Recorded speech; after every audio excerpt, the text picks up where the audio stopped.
Bonjour à tous, aujourd'hui nous allons faire ce pulvérisateur.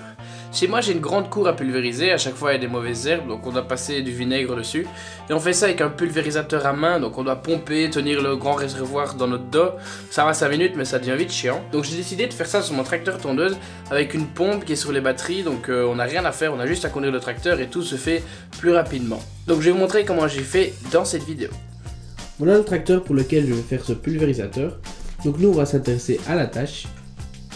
Donc on a une attache remorque à l'arrière, mais elle est très facilement démontable. On a un crochet ici enlevé, et hop, ça vient tout seul. Donc ce qui vient c'est le bloc d'attache remorque. On a une tige en acier ici, puis l'attache remorque. Moi ce que je vais faire c'est un bloc pour le pulvérisateur. Donc on aura aussi une tige d'acier, mais à la place d'avoir une attache remorque, on aura le pulvérisateur. Donc voilà le support pour le pulvérisateur. Donc on a ici l'encoche qui vient dans l'attache remorque comme je vous ai dit, le trou pour le crochet. On aura ici une petite sorte de panier pour mettre le bidon qui contient le liquide qui sera pulvérisé. Et ici un bras pour avoir les axes de pulvérisateur. Donc voilà l'assemblage du tout. On a ici le panier comme je vous avais dit qui vient dans l'attache pour le tracteur. On a le bidon qui vient se mettre dans le panier. On a les bras ici pour les pulvérisateurs. Donc on a ici des charnières en plastique pour permettre aux bras de se replier ou se déplier. Des charnières avec une butée. On a aussi ici des petits supports aussi imprimés en plastique qui seront collés sur les bras. Et ces supports là viendront tenir les pulvérisateurs. Donc voilà, on sait comment ça va fonctionner, donc on commence la construction. Pour commencer, je vais faire cette pièce-ci.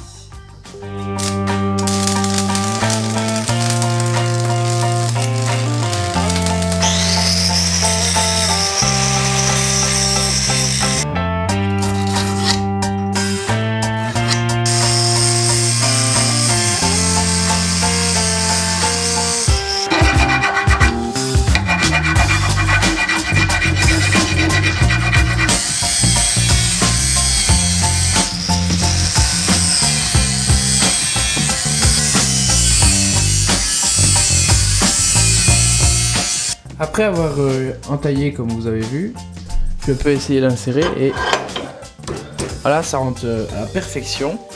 Et on peut voir que même si je me mets dessus, ça tient. Il y a juste un petit problème, c'est que l'épaisseur que j'ai prise ici c'est du 10, alors que l'attache remorque c'était du 15. Donc ici il y a un jeu. Et ce jeu je vais le corriger en soudant des petits bouts de métaux de 5 mm. Comme ça, voilà. Là ça ne bouge plus, c'est parfait. Mais avant ça, je vais faire le trou pour attacher l'encoche.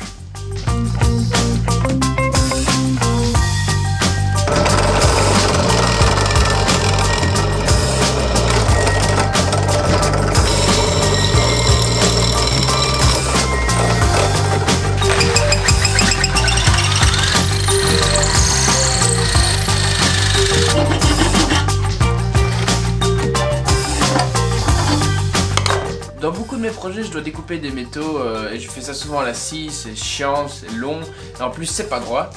Pour contrer ça, l'entreprise Conran m'a envoyé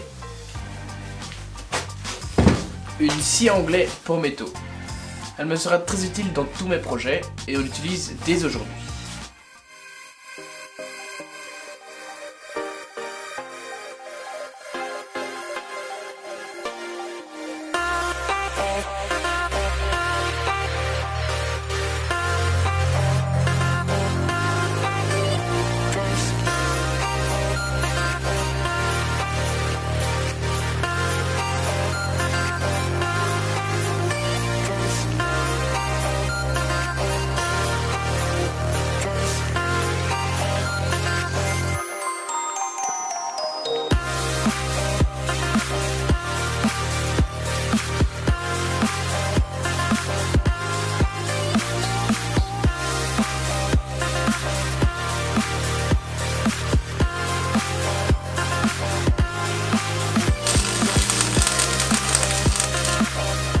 Et voilà les deux fers qui font une épaisseur sans souder. Maintenant si je rentre ça dedans, hop, c'est parfait et le jeu est beaucoup moins. Il y a beaucoup moins de jeu. Donc maintenant on va s'attaquer au panier. Donc c'est de la découpe et du soudage.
Donc voilà, j'ai fini de tout souder. Petit essai sur piste.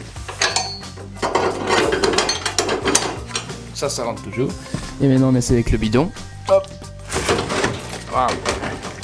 Parfait. Maintenant il va falloir faire les trous pour la pompe. Donc elle viendra se loger ici. Et puis souder une barre pour les pulvérisateurs.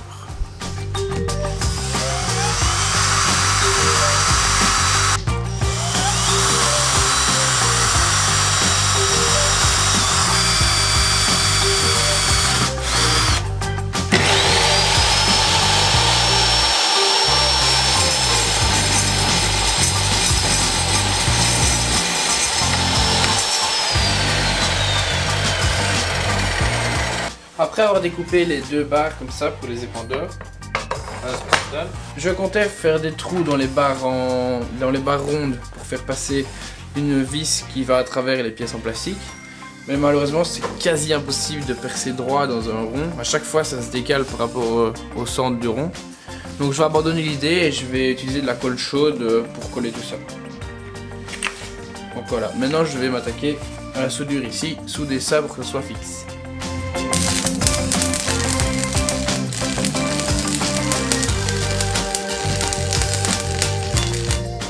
Toute la structure en métal est faite maintenant, il n'y a plus qu'à coller les différentes parties en plastique, les charnières et les supports pour les pulvérisateurs. Avant de les coller, je vais passer un coup de peinture pour protéger toute la structure contre la rouille.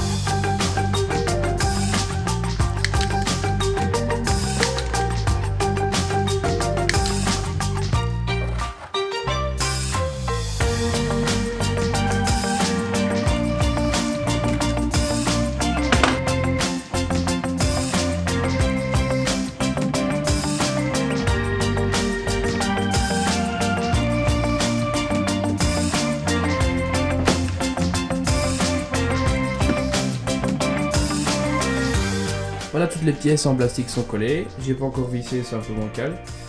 Mais c'était pour faire un petit test. Maintenant, il n'y a plus qu'à raccorder les pulvérisateurs ensemble avec du fin tube et raccorder tout ça à la pompe. Et puis voilà, ce sera déjà fini.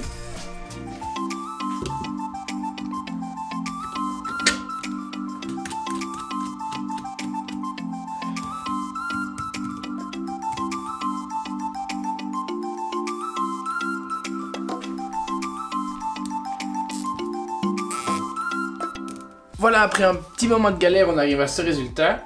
Donc j'ai eu des problèmes avec les supports pour les pulvérisateurs. La colle ne tenait pas du tout et ça foutait le camp à chaque fois. Donc j'ai réimprimé des nouvelles pièces avec cette fois-ci une encoche pour faire rentrer la barre d'acier dedans. Maintenant ça bouge plus du tout. Donc j'ai aussi entre temps mis une prise 12 volts à l'arrière qui est avec un connecteur, donc on peut brancher la pompe ici facilement. Et cette prise est contrôlable depuis le poste de conduite du tracteur, donc on peut activer ou désactiver la pompe quand on conduit. Donc voilà, c'est tout, il n'y a plus grand chose à faire. On va passer au test maintenant.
voilà ce que ça donne après les tests, ça fonctionne plutôt bien.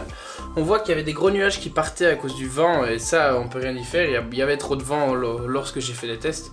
Il faudrait faire ça quand il n'y a aucun vent ou alors mettre ça plus bas, mais bon je vais plutôt attendre qu'il n'y ait pas de vent pour le faire. Ce que je pulvérise c'est du vinaigre, donc il agit encore mieux quand il fait chaud. Donc j'attendrai qu'il fait chaud et qu'il n'y ait plus de vent pour passer la cour de chez moi. Donc voilà, je suis assez content du résultat. Je remercie Conrad pour m'avoir envoyé la scie anglais qui me permet de faire du beau boulot, des belles découpes super propres et très facilement. Tous les liens que j'ai utilisés, donc la scie anglais et les liens vers les pulvérisateurs, la pompe, tout ça est dans la description. Si vous avez aimé, mettez un pouce bleu et moi je vous dis à la prochaine pour une nouvelle vidéo.